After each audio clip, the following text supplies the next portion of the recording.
అందరూ బాగున్నారమ్మా? బాగున్నారా? నేను వచ్చేటప్పుడే ఒక అతను ఎవరో ఈ వైసీపీ ప్రభుత్వానికి సంబంధించిన కల్తీ మద్యం తాగినట్టున్నాడు ఒక ఆయన. నా దగ్గరకు వచ్చి హైపరాదిని అడిగానని చెప్పమంటున్నాడు. ఆ కల్తీ మద్యం ఎంత పని చేస్తుందో మీరే చూడండి. ఇంకొక అతను అయితే స్విచ్ ఆఫ్ అయిన ఫోన్ తీసుకొచ్చి నన్నే సెల్ఫీ అడుగుతున్నాడు. కాబట్టి ఆ కల్తీ మద్యం పోవాలన్నా, అలాంటి కల్తీ ప్రభుత్వం పోవాలన్నా ఈసారి మీరందరూ కూటమి నిలబెట్టిన ప్రతి అభ్యర్థిని గెలిపించాలి. ముఖ్యంగా ఇక్కడ ఎవరు? పవన్ కళ్యాణ్ గారు. ఫస్ట్ టైం నాకు పిఠాపురంలో నేను ఎందుకు పుట్టలేదా అని బాధగా ఉంది నాకు.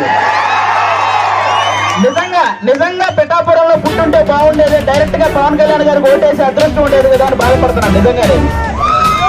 కాబట్టి ఇవన్నీ మీరు గమనించి ఈసారి పవన్ కళ్యాణ్ గారిని భారీ మెజారిటీతో గెలిపించాలి. దానికోసం ఇక్కడ కృషి చేస్తున్న మన వర్మ గారికి, అలాగే బీజేపీకి సంబంధించిన కృష్ణరాజు గారికి, ఇద్దరికి కూడా చాలా పెద్ద థ్యాంక్ యూ. అందరూ వాళ్ళు